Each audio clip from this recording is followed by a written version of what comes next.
Okay. Yeah, good. Good evening and welcome to this meeting of the Community Development Scrutiny Committee. This is the rescheduled meeting from the 15th of June 2022. My name is Councillor Diana Garrett and I'm the chairman. Members, before we start, I'd just like to make a few points of note. Please can I remind you that this meeting is being webcast. There is no fire alarm test scheduled for this evening. However, should the fire alarm sound, members are asked to vacate the chamber via the fire exit to the rear and assemble in the car park. As we move through the meeting, please can I remind everyone present to turn off their microphones when they've finished speaking. I'd also like to welcome two council officers, Steve Wilson and Philip Taylor. Welcome. To this meeting. Steve and Phil will be providing a presentation to the committee as part of the agenda item 5 and we look forward to that. I shall now proceed with the business of the meeting. Agenda item 1, apologies for absence. I believe we've got 3 apologies, is that right? Yes, Chairman, we have apologies from Councillor Dervish, Councillor Corsina and Councillor Wilson.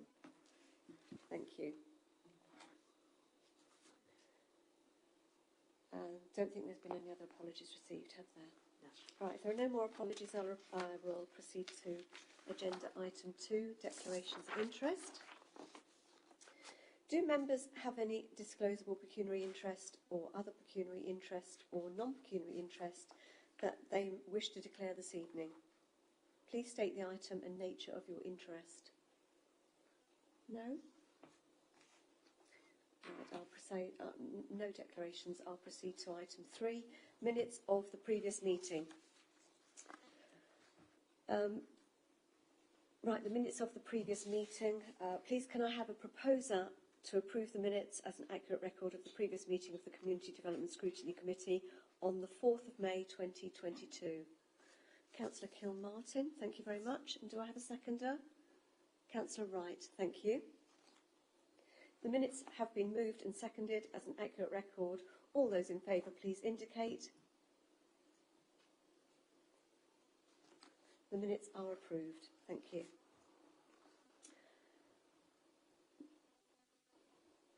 Agenda item 4, public question time. Members, I can confirm that there are no registered speakers for this evening's meeting, and we will therefore proceed to agenda item 5, the scrutiny review into markets and associated events in the Braintree district, our first evidence gathering session.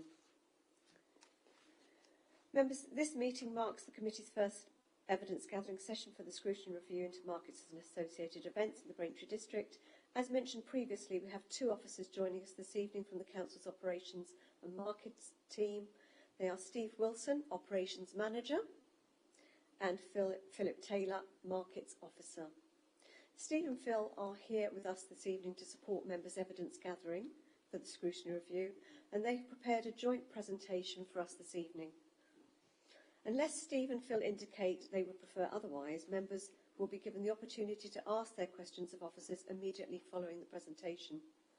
Steve and Phil, if you don't have any questions first, please can I invite you to introduce yourselves to the committee and begin with your presentation. Thank you. Good evening to all councillors today. My name's... So, could you use your microphone, please? Thank you. I don't use this very often, so good evening. My name's Steve Wilson. I'm the operations manager for Braintree District Council, and next to me is Phil Taylor. Phil, we look after Braintree Market and Whitman Market only in this district. So to Phil. Yeah, I'm Phil Taylor. I'm the markets superintendent for Braintree and Whitman, dealing with all aspects of the market. Okay, Jess? Okay, services that we have that are involved in the market service is economic development. Economic development look after really the strategic element of developing the markets within Braintree and Whitman. They're instrumental in organising the events as well that we have in both of both of the markets that go. It's mainly in Braintree that they organise that as well. We have comms and marketing. Comms and marketing promote what we do in terms of when we have events come up, when the market is on. We have they will advertise to residents when special markets are being arranged and support the whole service in terms of publicising that. We also have environmental health. Environmental health are mainly there for food hygiene and and pavement licences that we get applications for. That's their main involvement. And then, of course, we have operations. We'll talk about operations in a little while as I go through this presentation. And then we have Essex County Council, who obviously trustworthy traders they're looking at, and if there's any scams and that type of thing. So if you move on, yes. So the role of the market. So it supports regeneration. We're trying to get footfall up, so it helps with the economy in the town, and also, the retail element. So that's really one of the main roles. We're looking to help families on low income.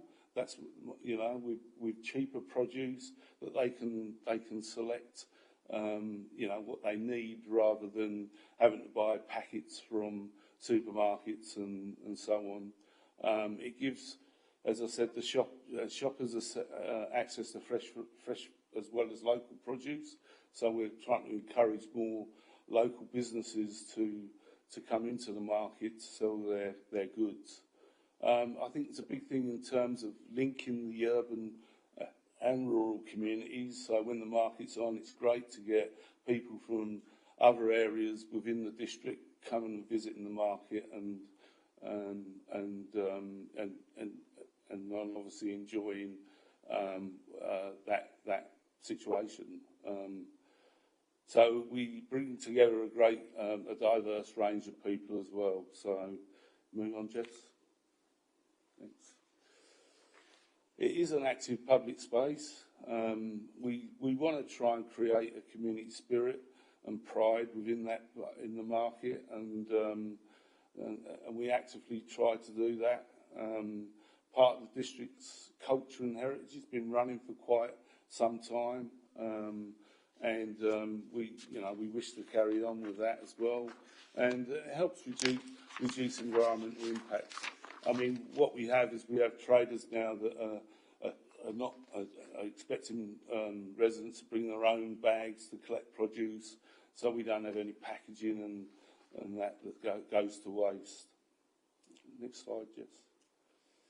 So I'll pass over to Phil just to talk a little bit about what he does in the markets.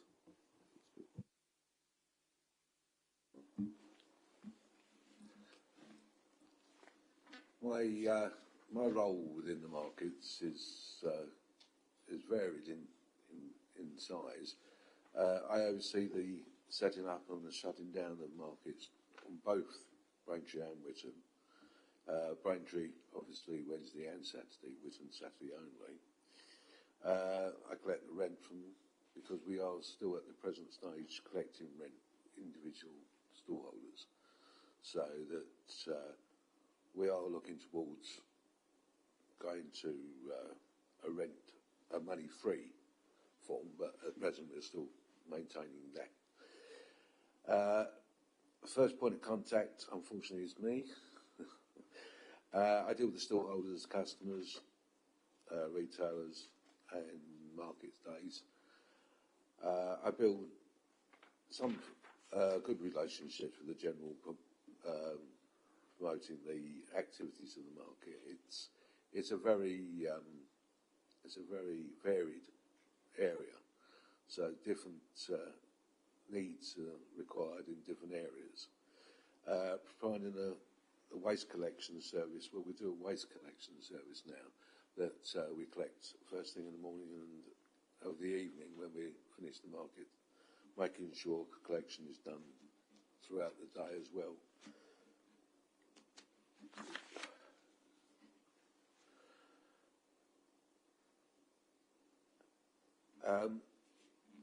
When I deal with the market, traders, I usually deal with their terms and conditions, including health and safety, and some of the other areas of environmental and various different complaints and understandings of how customers deal with them once we move further forward. A liaison with other council officers and other external services, e.g. highway trading standards. We do a lot of updating our service for the evaluation and vetting new stall holders now. So we have a system now which is online, so that the stall holders can now go online and fill out all the relevant forms that are on the tick boxes, that we would call them, right through what they require and what we require from them. So basically, before they even come, we can then give them an understanding of what's required by us and what we can offer them. Thank you. So I just wanted to share with you some prices that we currently charge for using the market. These are prices that we agreed in the last fees and charges that we put forward. There is a fine balance between what we charge and obviously the vendors that use the market, because obviously they're looking, they need to make money as businesses as well. So I'll give you an example. A 9x9 stall for Wednesday in Braintree will cost around £20, and a 20x6 would be £30. So that's that's quite a big stall, a 20 foot by 6 foot stall. So they're the prices, and as you can see there, the charity stall is a fixed price and is kept quite low to encourage people to come join our market.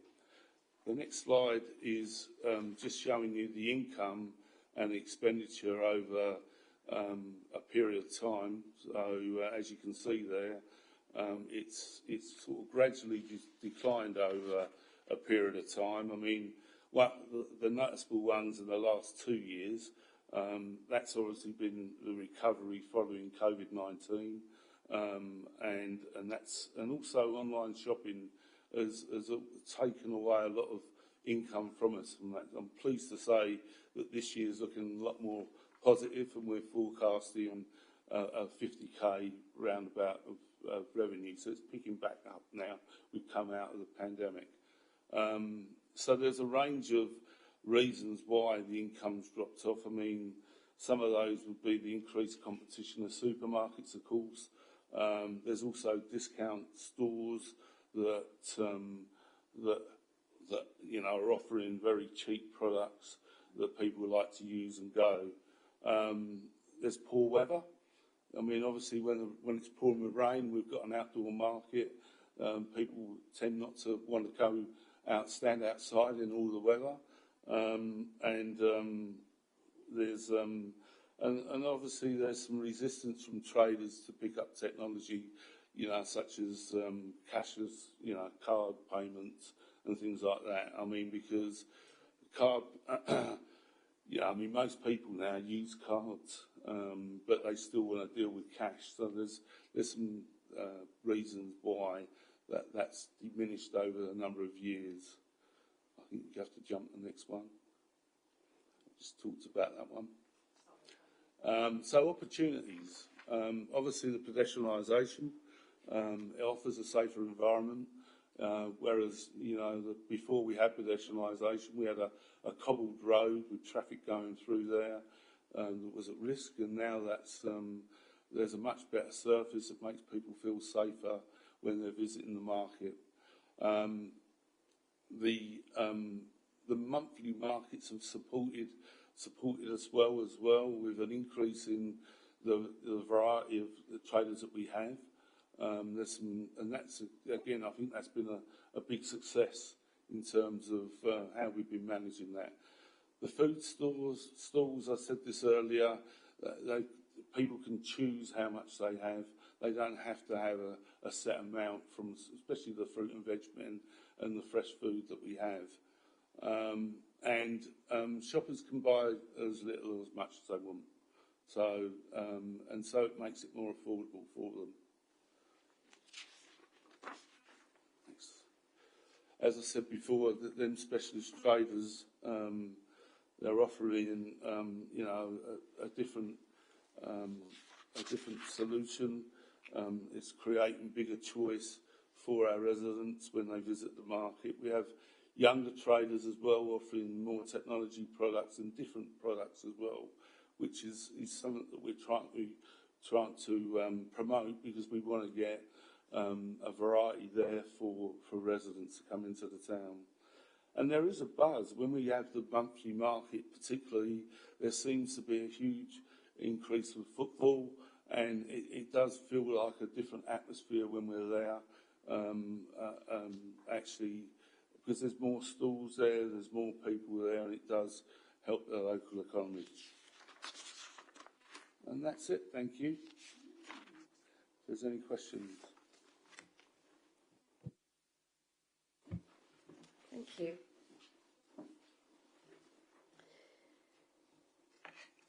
Thank you very much for your presentation. Members, before I invite you to ask your questions of Steve and Phil, please be reminded that questions should be based around the terms of reference for the scrutiny review, as it is intended that the information collected will contribute towards the committee's evidence gathering. Members, do you have any questions, please? Councillor Wright? I've got a couple. Do you think that, well, I think you answered my first question by saying that the internet has taken a lot of your footfall away, or you felt that the internet... It's on. It's on. You said the footfall had dropped down because of the internet. People buying online. I said that the revenue had dropped because there was more people buying online now, and that was one of the elements. That's not all the elements we believe, but there's obviously the competition in terms of supermarkets, and there's the competition of the cheap discount stores as well. Yeah. You've got a difference in price for Wednesdays, and it's not that big, I noticed on there, but Wednesday it's more expensive to the market stall than a Saturday. I'm surprised at that. I thought it would be the other way round, but... The Wednesday market's a chartered market, so because it's a set market and there's governance around that, it's always traditionally been a little bit more expensive than the Saturday market. And, well, the other bit, when you said that market traders are against taking card payments, I'd really push that if I was you, because I run a fete from a school, because I'm a school governor, and we this year took card payments by having these handheld card payment machines attached to phones, and our revenue went up by 25% to 30%. It went up from about £3 grand profit to about £4 grand profit. And we believe that is purely the people who are saying, I can spend more money on a card. I think Councillor Wright, that's the choice of the trader. Yeah, I know, but okay. I know it's a choice of the trader, and it's the same as what we did. But there is, we found it as evidence that if you can encourage them to do that, I think they will increase. If you can, show a package, or that could get more people taking more money, so more people would want to take a stall. I think the question is about the technology that's available by the council to enable those card payments. Yeah, quite a few of the traders now go online with their hands. So, and they have the option when they go that they can pay by cash or they can pay by card. So, as I would say, on average, about 80% of the traders now use that method. Yeah. And I think it's going to get more as we progress, but they find it's easier for people now. Yeah, we did it at school. It's a simple thing as school fete, and the money went up. So the money goes up on attract more stalls. Thank you, Yeah, Councillor I mean, Wright. and we would encourage, that's what we want them to do. We want to have cardless payments available for customers. As Phil said, it's growing, it's getting bigger, in terms of who's got them payments, and we just encourage them to try and switch over to that. So, or they have the option of both, so it gives more options. Yeah. Yeah. Chairman, Okay. if I could just assist on the point, obviously we've got two aspects here. One, how the council collects its fees and charges from our storeholders, those who come to use the council facilities. We're going towards an electric means of payments for that, and then we've got the individual market traders' use of cashless payment devices. Ultimately, the cash payment devices is a matter for the trader. There is a possibility within terms and conditions of the use of the pitch that is encouraged, but again, that possibly may have a detriment impact on those who are not that way inclined. So it's achieving that balance. So what you've got officers at the moment saying is that we leave it to the personal choice of the traders to use cashless devices, because at the end of the day, these are not our businesses. They are their businesses. They take into account their business overheads, because cashless devices do come with fees and charges, and that is part of their business plans. But what you're looking at is these markets. Is there anything that we can do in looking at the markets to encourage, facilitate? So I think at the moment you've got officers saying we very much leave it down to the individual choices of the traders as to how they choose to take monies in those transactions. But obviously, if it's something that you feel that should be explored by the authority to encourage cashless payments, then that's a question you can put to the officers, and that's something that can be explored here. But at the end of the day, it is not the council's income. That is business income to those individual traders. So that's something that could be explored, but it's going to be in a very limited capacity. I think everybody acknowledges cashless payments does encourage more because of the minimum thresholds that are on certain transactions. But again, as I say, it's down to the individual traders. But there is some potential to look at conditions, because as what the officers have explained to you, they are, Phil mentioned in his presentation, talking about the terms and conditions of the stallholders using the council's market facilities and trading on council sites.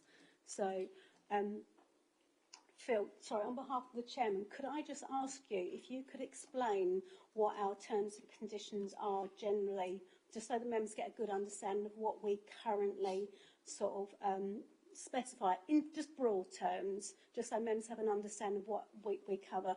And if we could kindly have the terms and conditions as part of your evidence after the meeting, that would be really helpful, please.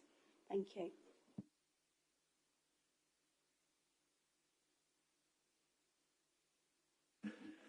Yeah, part of the terms and conditions is what we look for mostly in our terms and conditions to follow all the aspects that we cover, and it's very vast. It covers every obviously terms and conditions of liability insurance, environmental. It also covers trading standards.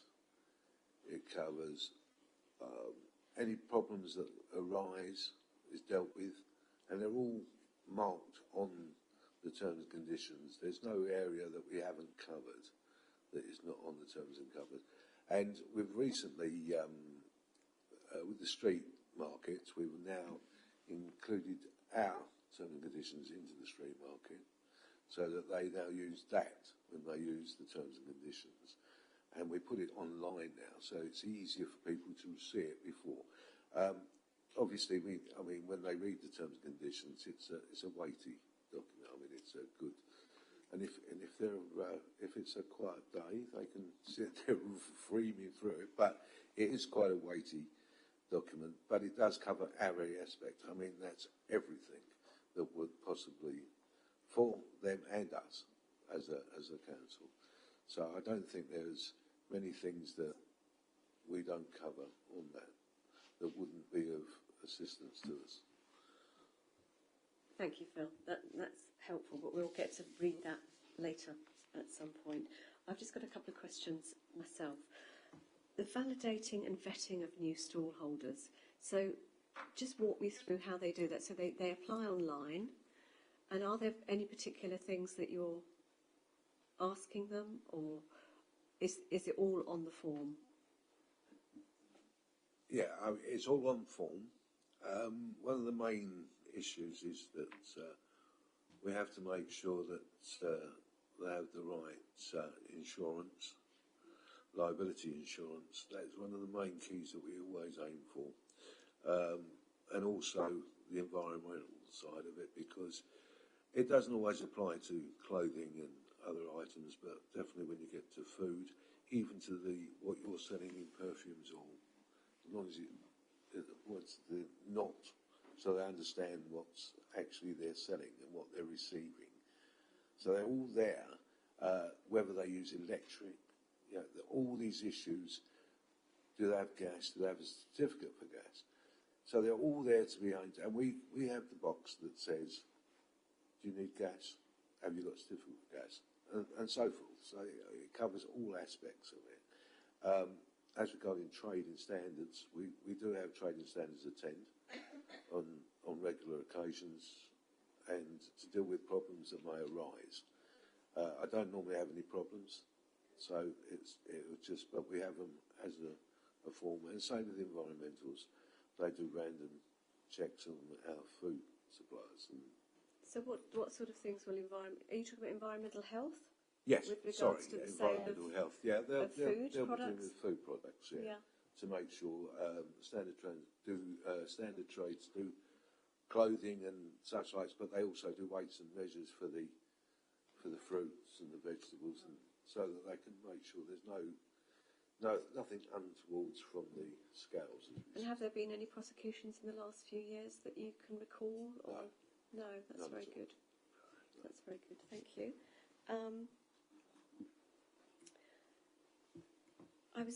The sliding income.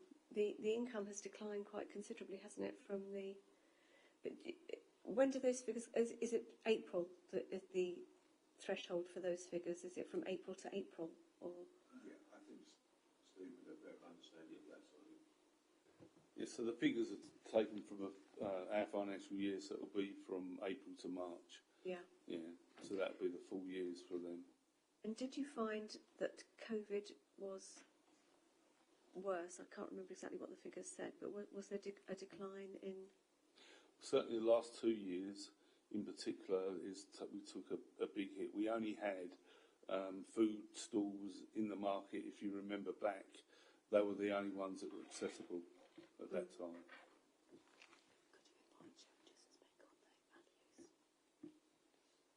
Oh, Sharon, you want to speak on something, Patty? Yes, just to note, there is a typo in slide 8 of the presentation for 21-22 figures. So income is £35,000. Expenditure is £51,000. So the deficit there should actually read 16,000 rather than 26. It's just a typo. Okay. Sorry about that. Thank you. Thank you for pointing that out. So it could quite be likely now that with the cost of living crisis that people may well be returning to markets having made online shops, but we'll just have to wait and see if that is the case. Yes, I mean, we're optimistic that it's coming back to some sort of normality, and hopefully with what planning have done with the pedestrianisation, that's going to help grow the market as well. And how do you measure your footfall? Pardon? How do you measure the footfall?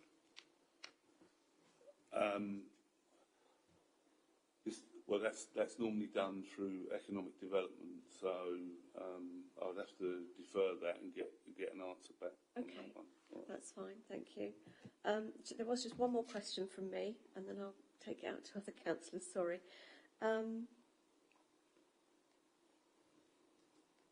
Lost my notes now. It'll come back to me. I'll take it over to Councillor Mrs Powell. Thank you. Thank you, Madam Chairman. Madam Chairman, I know Braintree Market really well. My first job was working in the market square, working for the firm that ran the auction market for the cattle and poultry. So I have seen it over the years, and I find that now the market is not like it was, but then that's happening to markets all over the place, that they are declining. But I find, I come to Braintree Market every Wednesday, and I have been again today. Some stalls are more popular than others. The fish stall, he's not there at the moment, he's on holiday, but they queue up for his fish. He pays by card. I've seen people in front of me pay £140-something for their fish. It's a lot of money, but he's got good quality fish. That you've got to give people what they want, and a lot of the stalls that come are not what people want. I've given up coming to the Saturday market because they're things that I don't buy. They are very fancy and look nice, but you don't buy them. The Wednesday market is better because it is providing things like the fruit and veg, the fish man, all of those sorts of things. There's the one that's outside Iceland that sells food. It is mainly food that people tend to go for. Okay, have you got a question for Phil? Or? What are you doing to encourage those people to come back? There is a lot of competition around us. If we look at Sudbury and we look at even Housestead, they've got their own market. Whitman have now got a chartered market as well. So there's quite a few markets going on. So it is quite difficult to do. We're looking for people to come in. We can only use the communication method through our communication team to try and encourage that. Phil gets applications in, and we go, and he'll vet them. And what we don't want to be is flooding it with the same sort of product with all the stalls. So we want to have that variety in the market. Phil, there's nothing else really to add to that, is there?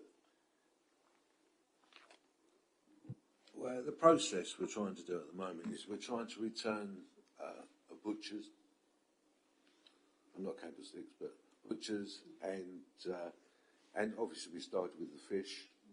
So we're trying to get back to some of the traditional market traders, but they're very hard because a lot of it was through the COVID. A lot of traders have now moved on to other work type, and it's hard to find the right person. We're trying to get a new bread guy that does bread and cakes, not so much cakes, but more bread on our side, and not, traditional bread, not, French but traditional. And we're trying also to get, I know it sounds weird, but we're trying to get leather back in, because leather seems to have, because of like belts and men's clothes, for some reason there's not a big market for men's clothes, but we know there's a lot of men that require it. Whether ladies buy it from, I don't know, but it seems to be more predominant for ladies. So we have ladies' fashion, but not so much men. So we're trying to turn it around so there is a variety of different. With our fruit and veg, we have two different fruit and veg, and both sell different fruits and different veg. So we are trying to vary it out other than cakes and candles. It seems to have been what everybody seemed to have done while they were off, thinking, well, what can I do for a business? Cakes and candles. So we have to be, I have two cake people and I have two candle people, both either ends of the market. So there's a variety of, you're not seeing the same thing. So. Well, we do work closely with our economic development team as well. I mean, they're the ones that are trying to promote some of the events and the markets that we have there, and we're trying to get that footfall going so we can encourage new traders in to support the market. As Phil said, you know, people like the butcher we used to have, the butcher's gone now, hasn't he? So we want them people back, but it's just a communication with that. So if we lose market traders, do you ever find out why? Do you approach them and ask why they're leaving? I think Phil does that. He'll ask them why they're not going. Do you keep a note of it, Phil, or is it just a conversation that you have? Yeah, I mean, most of them, the traders that have moved on, either some usually is some have been there 30, 40 years, and they move on because of they've said we've done our time, we're going to move on, retire, whatever. Newer traders, unfortunately, they come when they think it's an easy access, but of course, a traditional trader knows that it takes a while to build up and some stay and some move on.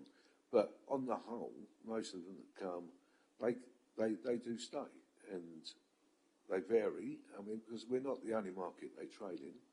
They trade throughout the Essex area. So, and ours is just one of many. And we are, of course, with pedestrianisation, we want to fill that area so we've got more rooms to put more people in. So, sorry. And do you ever go to other markets to speak to any other market traders? I'm not suggesting that might be part of your job description, but is that something that is happening at all or not? Yes, I've been all over different markets. Obviously, yeah, I've been all over because you have to see how the others work, and see whether, and obviously some of the traders that we use will be in those markets as well. So, did you want to add anything? Well, I was just going to say that might be a question you want to pose to economic development as well, right? Because I know Phil works very closely. So whilst you've got the operations team presenting to you this evening, the economic development team are the other hand, if you like, and they work very, very closely together.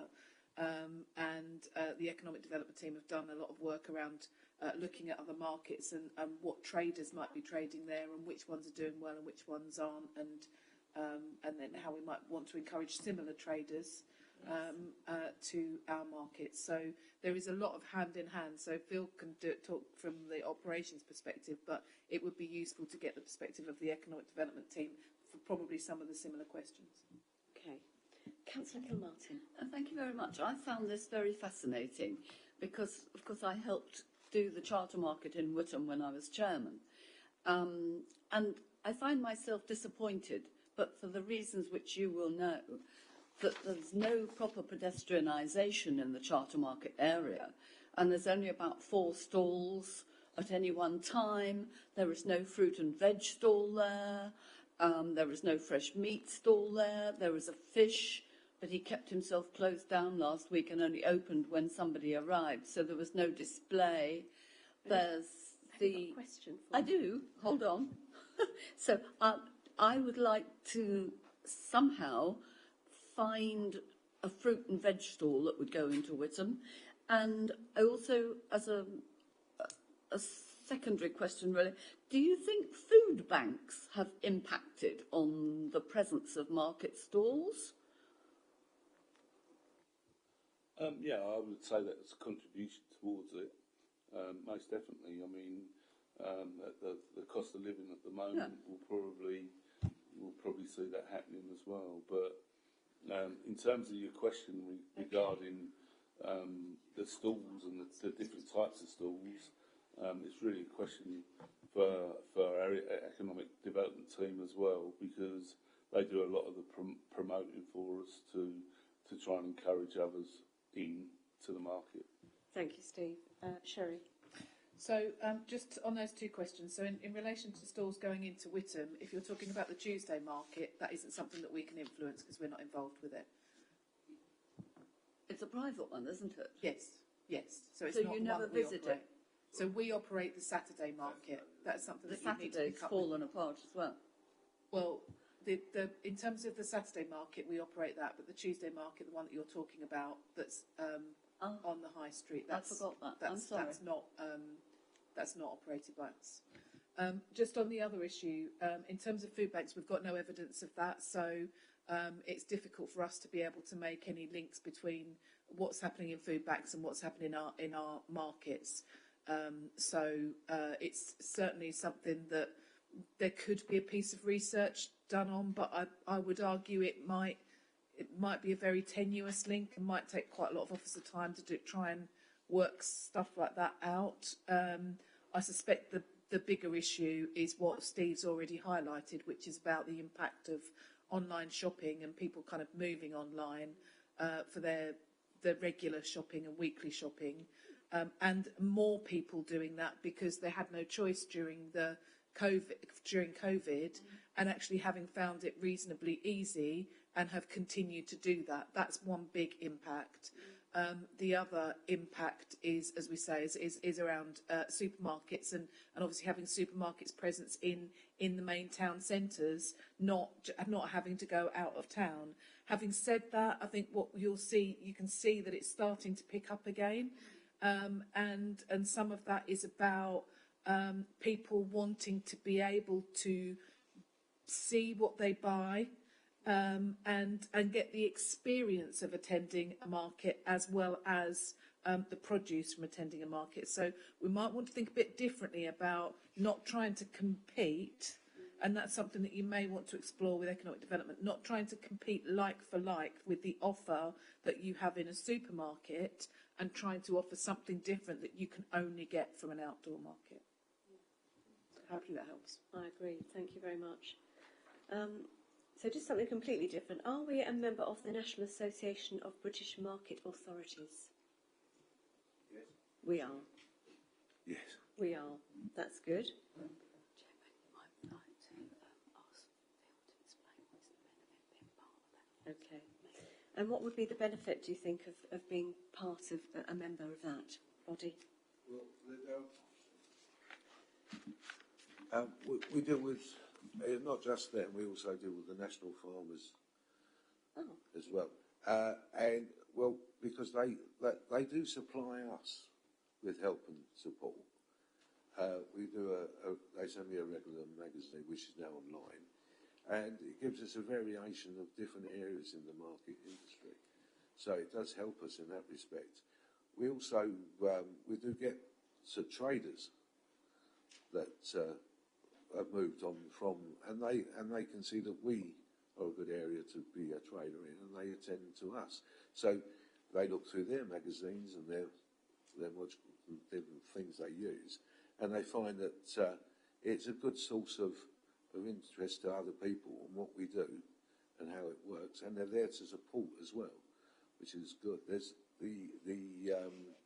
there's also one of our traders who's now gone forward to go through to young traders. So, and that's saying we've been progressing along with economics. So, hopefully, that then go up further to maybe win it. But definitely we'll get the experience from it. Thank you. Is that the NMTF Young Traders Market? That's correct. Yeah. So, okay, so we've got somebody going through with that at the moment. Brilliant. And the National Farmers Market. Yeah, this is saying that we're looking forward to going through to try and rebuild a farmers market, which we used to have years ago, and we're going to now try and get different types of traders in. So it doesn't necessarily have to be food, but there's predominantly from this country. So you're thinking about reintroducing that? Is that what you're saying? It's something we're looking at, yeah. Okay, definitely. so sort of a farming and craft market, perhaps, or something like that? Yeah, just something different. Yeah. Yes. To give some interest to other people. Variety. Excellent idea. Oh, that's great. Are we a member of any other bodies at all? No, they're the only ones we use at the moment. Okay, but we are a member of the National Farmers Market as well. Yes. How long have we been a member of those, do you know? I couldn't tell you off the top of my head, no. No, okay. I can find out for you. That's all right. No, I don't. That'll be fine. That's fine, thank you. And I just wanted to ask you about parking.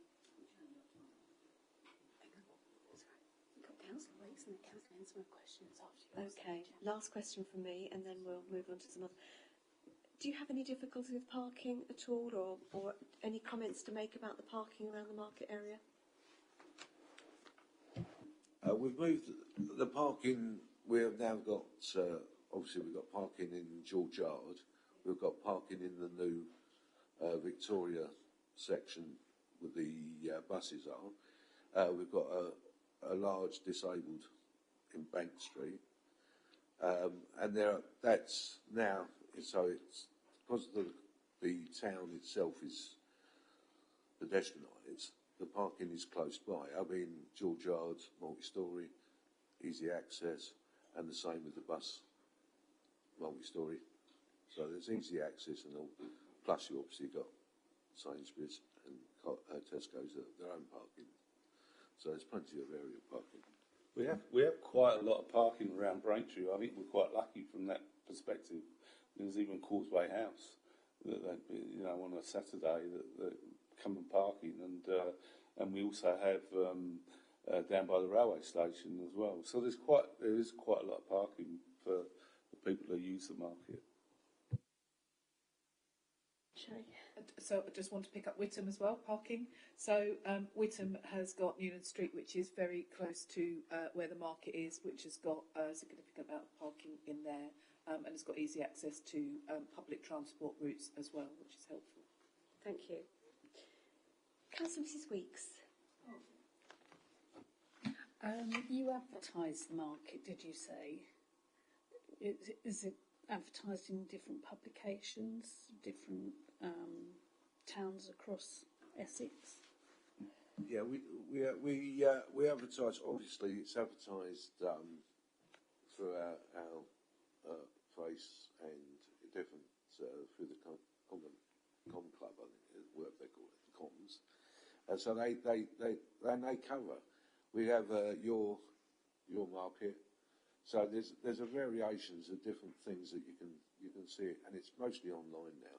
Right. So everybody sees it either via the web or and I believe there's some more stuff that we do. I mean, we have advertised in magazines as well, but we didn't find that we were getting much uptake through that. See. And it's quite hard to qualify. So yes. That was in the past, and it's quite expensive to advertise in the magazines as well, of course. But we do entirely, there's quite a lot of publicity with our comms team that through social media and other means they use in terms of what we advertise at market. If you have the specialists like farmers markets, you see a lot of those advertised, would you, because it is probably quite a good earner, so to speak, would you advertise those as a special addition to the market? I think that's probably a question for economic development rather than us. Yes, sorry. Operations. we run the market, so in terms of how we manage the market, so it's probably a question for them that we meet with them. Thank you. Thank you. Councillor Kilmartin? Okay, just a quickie. How many regular stalls does the Whittam Saturday Market currently have? That'd be 8. 8, thank you. I'm impressed that you knew that off the top of your head. What about the other markets? Do you know what they have at the moment? It varies between 18 and 20. On a Wednesday or a Saturday, was that? Either. Yeah. 18 to 20. And are they a variety of different? They're all pretty good variety. Yeah, they're a variety of different different types of things. Yeah, and they do vary, and some, even those that sell the same product, still have a variation in that product. So it gives you a choice to choose from one or the other. Yeah. Could I just ask you, is there a difference in cost between the monthly market and the Wednesday and Saturday markets to stallholders?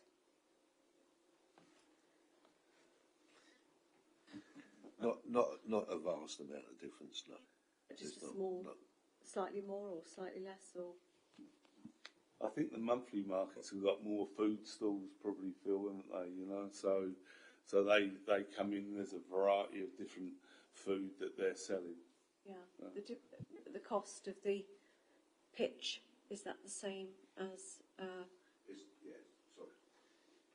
It's worked on the same bonus. It's on the same scale.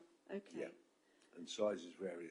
So obviously the certain food stalls are slightly bigger than you'd have someone selling maybe clothes or something similar to that. So the monthly ones are completely different to the Saturday and Wednesday markets, aren't they? How did you find those market stalls, or did you put out adverts or feelers for them to come and join? When did the monthly markets actually start? Yeah, that was something that started up some time ago, and it was done through economic development. So. Okay. So yeah, I think that's definitely something that's worth exploring with economic development. And if you ask them ahead of them coming to present to you, they can put some information together. So I was involved with it for a time as their corporate director, because I picked up economic development when a previous director left until Dom came. We tried lots of different stalls for the two different towns, for Halstead and for Whittam and for Braintree. And it was really interesting because the stalls that worked in Braintree absolutely did not work in Whittam, and some of the stalls that worked in Whittam didn't work in Braintree. So there was a different demand. From memory, and I would say absolutely do ask economic development this, because I wouldn't want to. I can't remember definitely, but from memory, I think there was more of the kind of food and sort of street food traders went down well in Braintree. At the time when we started, there was less of a food offering in the same space as where those traders were operating during the day. Whereas in Whittam, there was quite an established food offering when they started the street market. So actually, some of the craft stalls did a lot better in the Whittam market. But there was a piece of work done around that. So if you would like to ask economic development ahead of them coming to particularly focus on what worked well and not well for the street markets, they can put some information together for you. And what is the name of the piece of work? Does it have a title? Or? No, it was just the street market. So Emma's been the head of service right the way through. So it was just a number of different trials they did of street markets in both Braintree and Whittam. Perhaps Jess, you could give them a notification ahead of time that we'd like to hear about that. Would that be all right? Thank you. Councillor Hainsman, did you have a question? I had quite a few, Chairman, but I think the moment's passed. No, if are they relevant to the terms of reference, then please go ahead. It's also listening to the conversations that have gone on, in that some of them may be better presented to economic development, and I'll possibly try and see where we go. Because having observed the market on many occasions, because Braintree's is certainly in my ward, one of the observations was the inspector has to run round chasing after the stall holders to catch them for their dues, because otherwise they could pack up and go. I'm wondering if that's perhaps where Councillor Wright was going earlier, in the sense that it's cash and a little yellow ticket. Would there be scope, I think I already know the answer because I've had this before, in having a contactless payment terminal for you to collect the dues, or they go online and use the Capita system that collects, like if you've got a debtor's invoice or something like that, that they can actually use an online payment system so that you're not having to chase after them. And if they do disappear without paying, is there a mechanism of catching up with them to pay their dues for that week? So the current monthly markets, they do pay online. They pay that up front as well in advance, don't they, Phil? The regular market, the guys that have been there for a long time, I think it's just been a traditional thing that they do in terms of how we collect money. Phil has to collect the money and bank that when he's out there on a Saturday and on a Wednesday. It is something that we've been talking to economic development about because it would be better if everyone paid their rent that way, definitely. Yeah, because you also run the risk of having cash where we've had a lot of purse dippings in the town centre, and needless to say, our colleagues are also as vulnerable. That I'm not saying it would for a minute, but you've got to have employee safety in mind as well. My other one is possibly economic development, which is permanent stalls, now that we've done the pedestrianisation. But also I've noticed down in the Market Square, Marketplace, the one of the stalls is branded. I think he's got like Newmarket and Suffolk on it. And I kind of wondered if there was a part of a branding exercise we could have stalls that are advertising Braintree Market. So, but again, I think that's possibly economic development for the next. That's interesting. I'll have to look at that. Could I just ask, this might be another question for economic development as well. With fees and charges, do you know how they compare with other markets locally? Are they competitive? I think fees and charges, they're reviewed every year and probably need to be investigated a little bit more with other markets, and we can take that away and ask other markets. I think as some research following this meeting. It'd just be interesting to see how they're compared with other councils. So that might be something we can look into.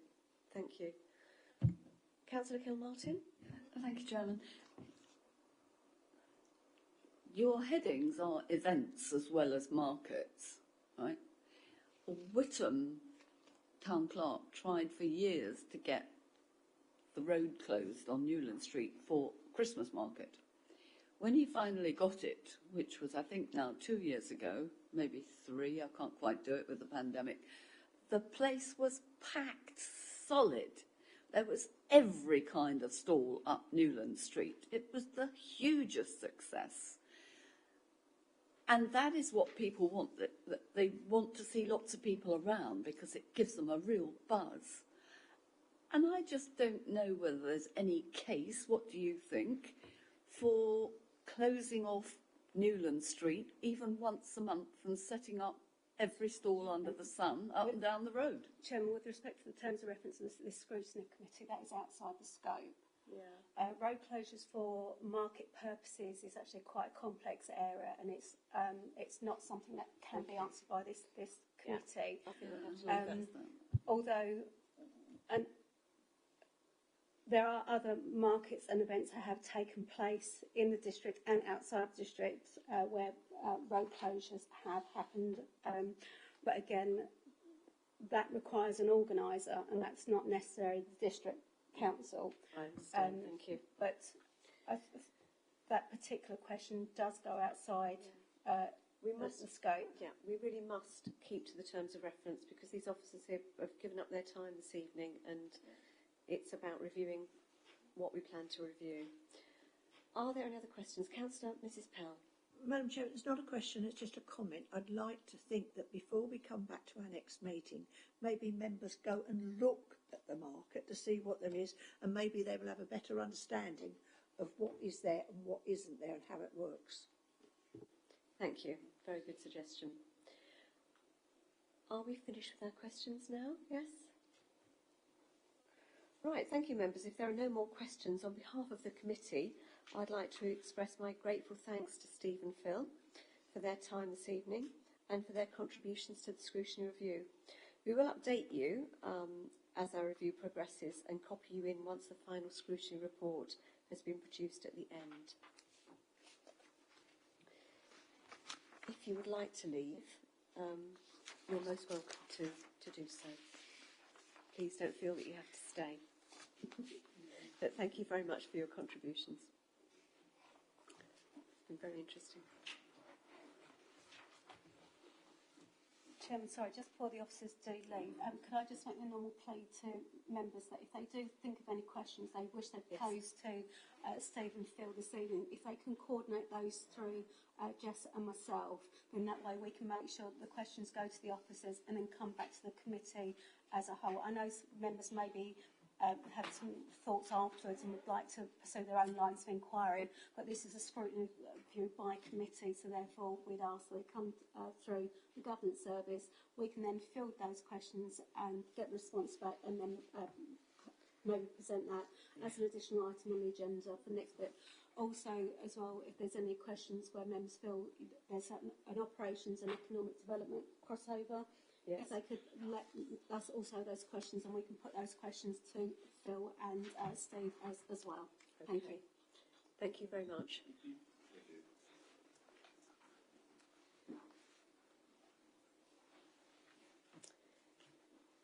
Thank you, members. I will now proceed to agenda item 6, which is the Scrutiny Review's list of online resources. Members, the report for this item can be found on pages 5 to 8 of the agenda and is for noting only.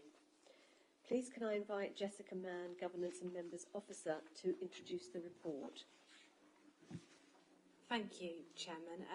Just briefly, members, this is just a report which includes a list of some online even resources that we've sort of pulled together to some sort of market information. So there's like links to market trader terms and conditions that could be found on the Braintree Council website. There's a link to the National Market Traders Federation and the NM even TF, which I think may have been briefly mentioned by Stephen and Phil. So it's really just a sort of list of resources that I would encourage all members, if they haven't already done so, to have a look at those links and just see if you can pull out any sort of items of evidence or any potential other lines of inquiry that you might have. But I would encourage you to look at those links if you haven't already done so. Thank you, Chairman. Thank you. I've had a look at them. There's a wealth of information there. Chairman, if I just may sort of, as Jess has mentioned, the market trade terms and conditions was something that both the officers referred to, and it's actually something so that if they could share with us. Now, as that's online, members might want to have a look at those terms and conditions to see how they fare, because then you'll get an idea of how the markets operate. The online system, sorry, the council website also has the application process for applicants to complete.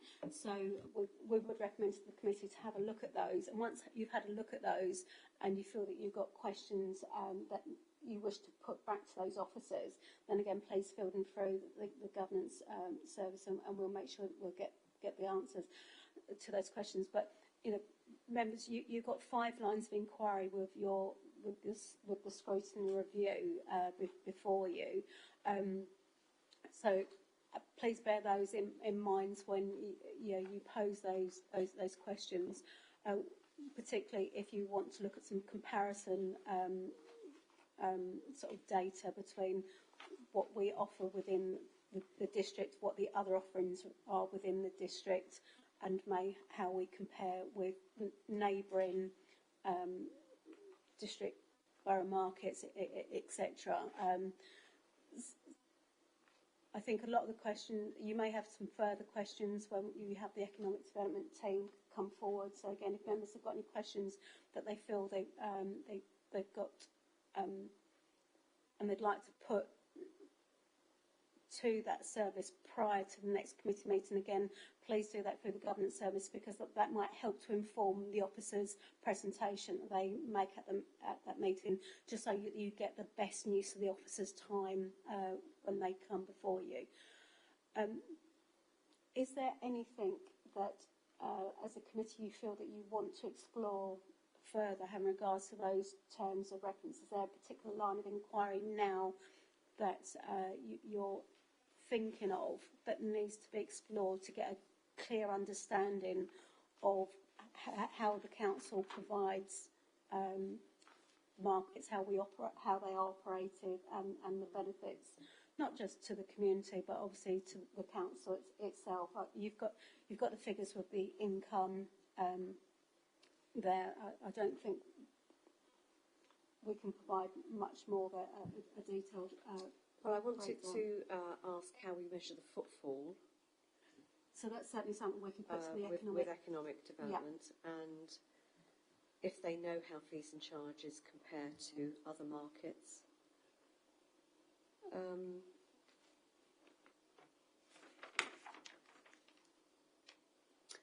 A little bit about the associations that we're a member of, how long we've been, how much it costs to be a member of those associations, and whether they're value for money.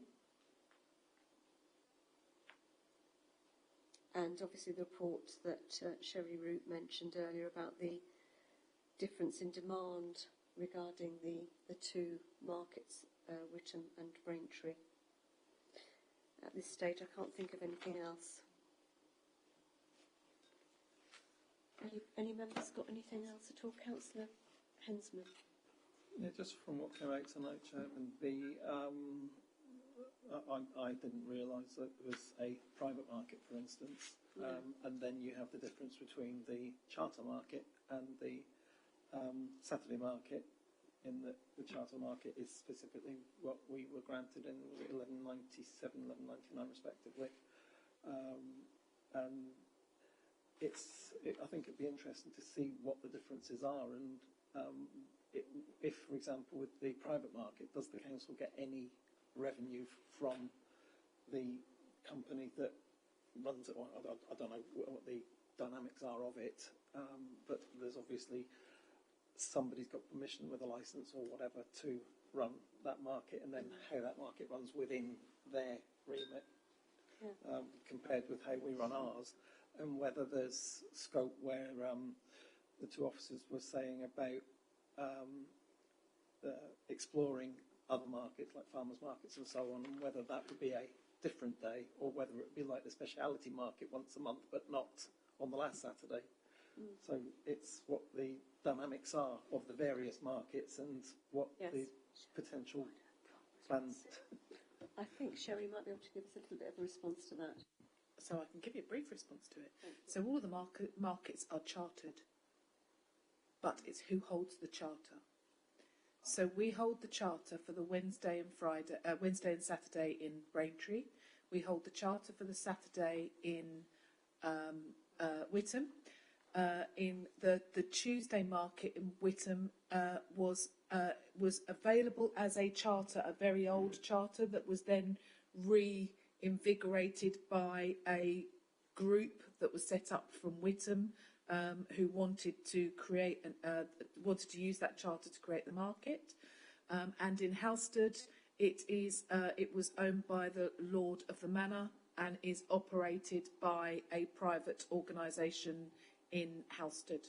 So that's the difference between all of those. There are other markets that operate across the district, a number of which will be chartered. So in some of the villages as well, I know that Coggeshall, for example, has markets. But the ones that we're talking about in those three main towns, they are all chartered markets. What is different is who holds the charter. Okay. I'm not sure that all of the members know what the charter is. This is where I kind of cringe a little bit, because the market charters go back to manorial law, and they are as early as the 14th century. And in my previous roles in local government, looking at manorial roles was part of my day-to-day research for the matters I dealt with. So the manorial role will specify the day in which a market can be held, what they can trade in, and the parameters of the trade.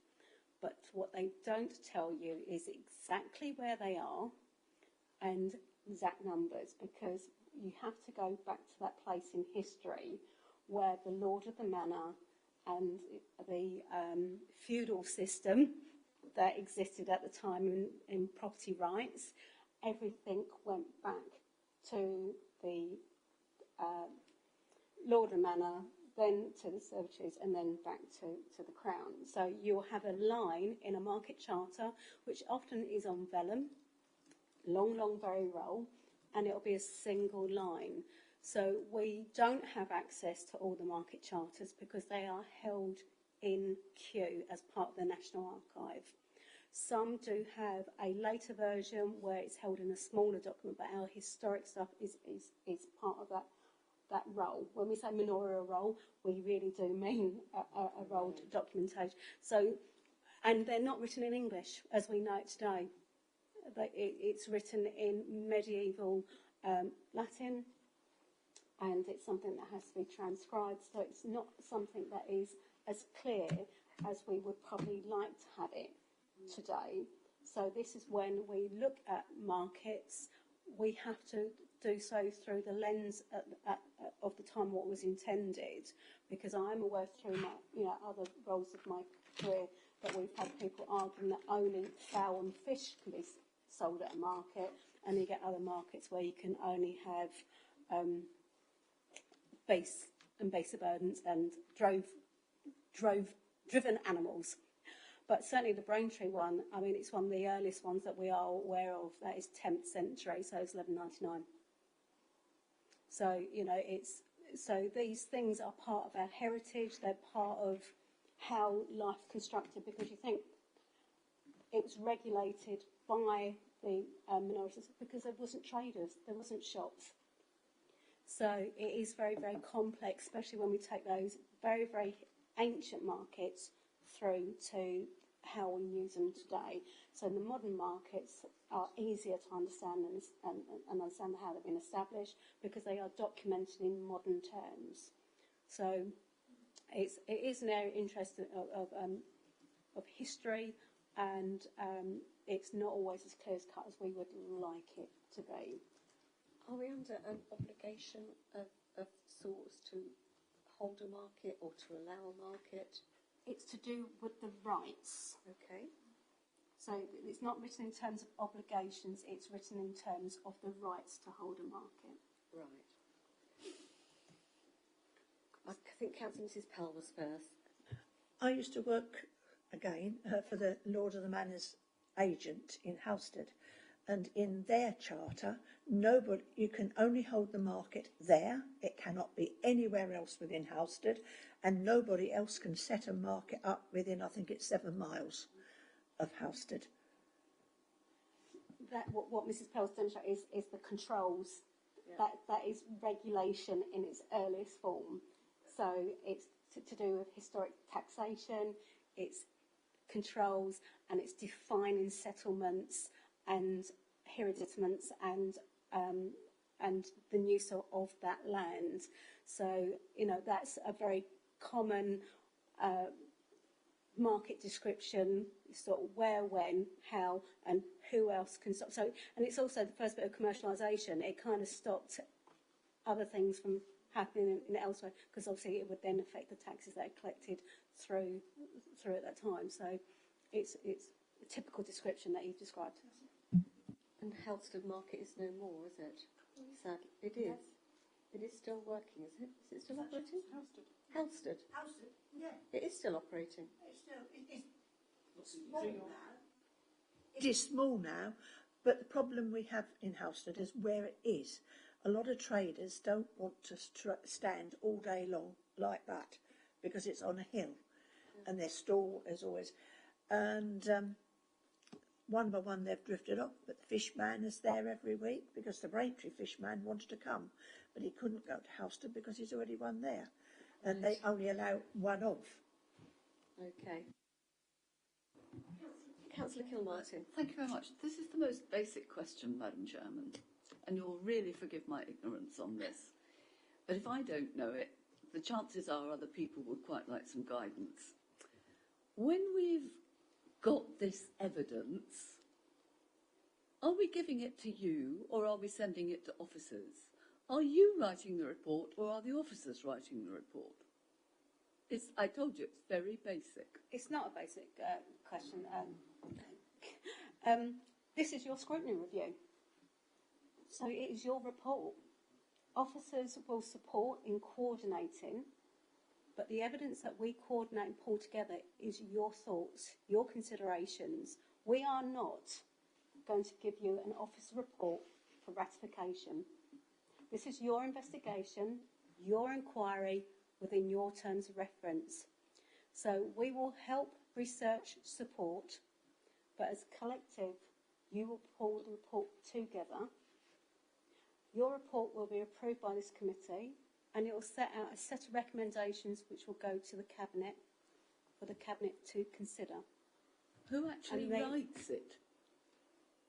As I've just explained, you as a committee writes the report. But we are submitting, yes, but each one of us individually is not writing a report, and all together we are not writing the report. Can I suggest we follow this line outside the meeting, because I've made the point, it is your committee's report. You all contribute to the report. Thank you. It will get sorted out. Councillor Kilmartin, please don't worry about that at the moment. Right, are there any further questions?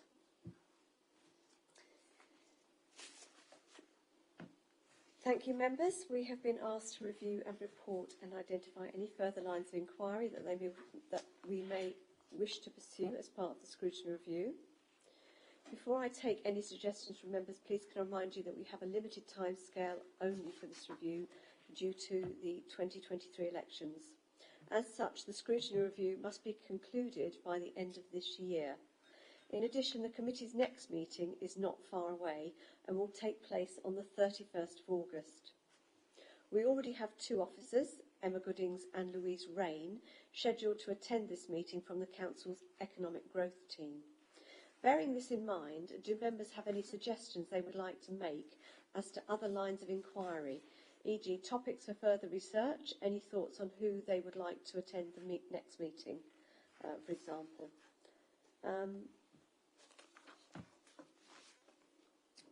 Right, have you got any suggestions? I was thinking perhaps Councillor Cunningham to come for an evidence gathering session, and potentially asking people from those two associations whether they might like to join us online with any information, or do you think that would have any value, Emma? We can certainly put the invitation to Councillor Cunningham. As you know, Cabinet members are quite keen to come along to our scrutiny reviews across the board, so certainly we can put that invitation to him. In terms of the organisations, we may, I think if we look at the website to see what information that there is, and I think following up the comments that Phil Taylor gave us earlier about the support that they receive from those organisations, I think that's probably more key to the terms of reference, because it's sort of how we use those resources available to.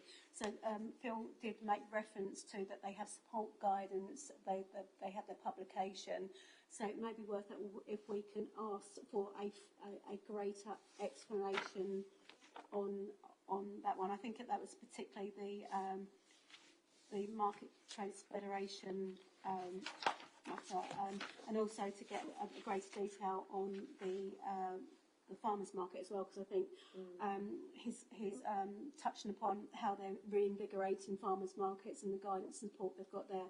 The other thing that we just considering as well is to give members an idea of how we use social media to promote the markets. We'll go back to our Commons colleagues to see if they can provide us with screenshots of the social media that has gone out historically, just so if members had missed it, they can see what kind of publicity and push they've put through that. And they may be able to give us some information as well, because we might have the likes records, we might get the commentary on some of those things. So that will give us an indication of, how well those social media posts goes towards making people aware of these markets when they're happening, or whether they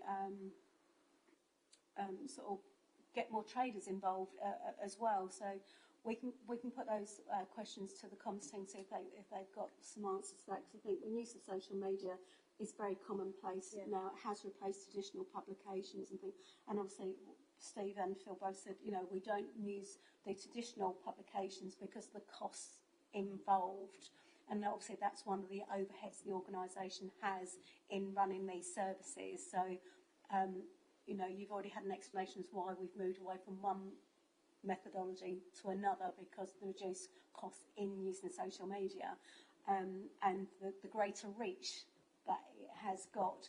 But we could put some questions to our comms teams to see if they can give us some intelligence as to how far those posts may have gone, whether we're asked to use those social medias to promote other markets because they've seen ours as well. So I think there's a simple set of questions we can put to them as well. That's very helpful.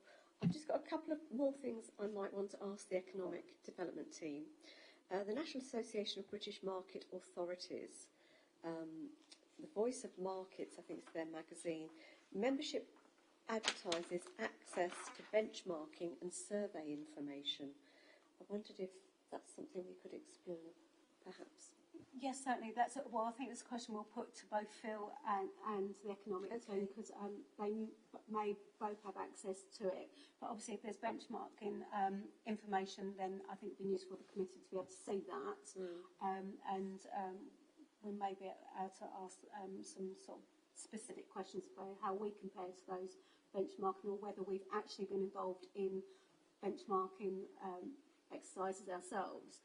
I think there's a lot of things that come to local governments that we're asked to, get involved with certain surveys and things like that. So I think it's a question we can put to the office, say, have we been asked to benchmark?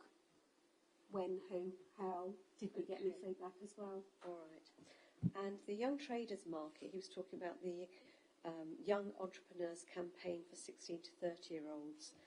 I know that regional finals for that were held in Bury St Edmunds in July, and the regional finals are in Stratford-on-Avon.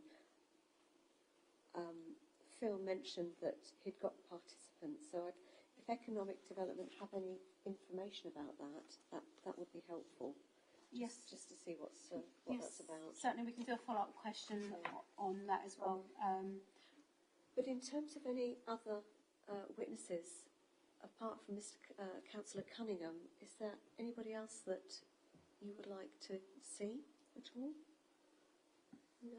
Members, it is potential to see if we can get a market trader to come to the committee because obviously we're looking at this as what is the council doing?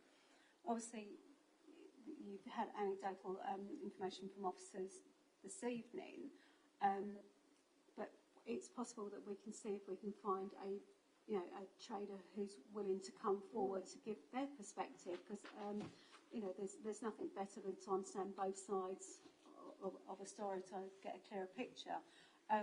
So we could work with Phil and Steve and Economic Development colleagues to see if there's anybody that we can make contact with, see if they are willing to come forward, or if they're not available, because obviously, not everybody's available according to our timetable, that maybe we can put some questions to them so that we can maybe have a small statement from them explaining sort of maybe why they come to these markets, any observations, concerns, etc. Obviously, it's not an opportunity for them to raise any grievances against, that's... I don't know if that would... I don't know. What do you think, members? Do you think that would add some value, or would you have questions to ask a trader? I think it's an excellent idea, and I'd like to see somebody who is extremely busy and somebody who doesn't do quite so well. So you've got 2 points of view. That will be extremely hard to do that. Well, they won't know they're being asked to do it because of that. But we can only put those invitations out there, and we have to be careful with our engagement because I'd hate to think that somebody comes along and in their own time to be considered that they're not busy. What would be useful is a reflection on a long-standing market trader to see how they may feel any sort of troughs and peaks in the markets from a trader's perspective. it's not an area of complaint we get as an organisation. So if you want to get a feel from them, that's the question. But I do think, you know, we would be grateful for anybody who came forward, but I wouldn't want to pigeonhole them in any type of description. But, you know, if you want to find out peaks and troughs, concerns, if you had somebody who's maybe from a long-standing market trading family, you know, what other areas they go to, why they come to this particular, what is the attraction for them? Because you may get somebody who says, well, I've actually come to this area because this is my family roots. This is, you know, we've had a pitch here for forever and I can't see myself trading anywhere else. But you could have somebody who says, I've come to this area because it's got a good reputation, it's good managed, it's fair rates, it's offering something I don't get somewhere else. So I think that's what we but what we don't really want to be examined is say, are you as a business, how are you doing? You know, so we want their reflection on how we are in delivering that market. The only thing I'm concerned about is that they obviously wouldn't be able to give us a presentation. I'm not sure how they would cope with a scrutiny review themselves.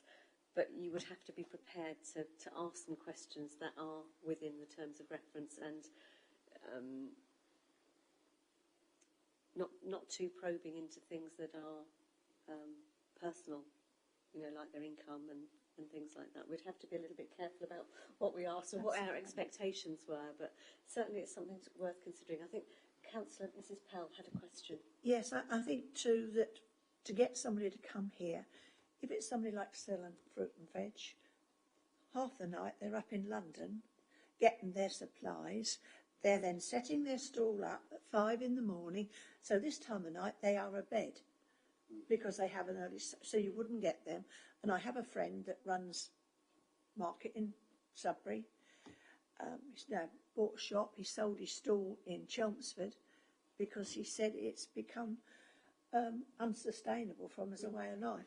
I go to Sheringham Market, and I was there a fortnight ago, and the man there is no longer selling what he used to sell. He said because of the changes in the European laws, he can't get the stock. He used to buy a container full of stock at a time. This was clothing and that. He said, I can't get it anymore. He said, and the price that it's gone up, I can't afford to sell it. So this, and also, Brexit, yeah. And also, you have to be careful of the language. I think members would forgive any colourful language in committee. I'm certainly unforgiven. But certainly, it may even be a piece of research that our economic development team have already got. Yes. So that's certainly something that we can put to them as part of the initial inquiry to see if they do have that feedback in some way.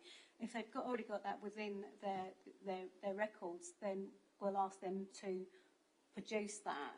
But like as Mrs Pell says, people who work in market trading, it is a different lifestyle for somebody who owns a shop. But if members do know of anybody that they feel that they could put us in contact with, even we sort of did an inquiry on behalf of members with a set of questions to get their ideas and their feedback, then we can do that. But it's just getting somebody available at the right time. But we'll ask economic development if they've got any data that would do that. If members do have ideal traders that you think might be willing to talk to us, and we'll see. Well, we can even say to them, we'd like you to come in, but we understand that might not be possible. Would you be prepared to answer a few questions just to get an idea and so at least just so we have a few words in writing might be handy. Yep. Councillor Hensman, did you have a question? It's more a case of I know a couple of traders from visiting the market regularly, and I know some of them personally, purely from seeing them on their stalls, and they have often passed comments about, for example, when the payday market started, or the European market, like you called it before, there were comments like we were paying them to come, yet they were still being charged their pitch fees. And what truth there is in that, don't know, but that could be your colourful language.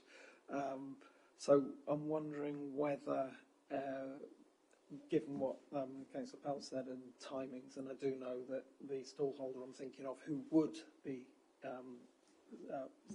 engaging, he certainly goes up to London for his supplies. He doesn't live, he's not too far away, but he's not local, so it would be a bit like having to travel to the coast.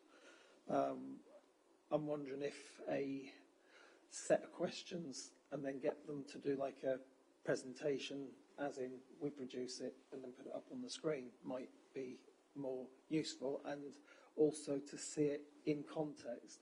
And I do know that he trades in other markets as well, so it might be worth exploring his thoughts about what Braintree does, what other towns do, what's good about it, what's bad about it, Okay. and constrain it so that it then becomes a presentation rather than confronting them saying, what's your business like, and how you doing, and that sort of thing, because it's a pre-designed. There is also another stall holder who is local and is a friend. So you might have some contacts. So there are a few, and then one more is there are a couple of the shops in the high street who actually come out and build a stall on the market as well. So some of them have come out, and that's a different perspective.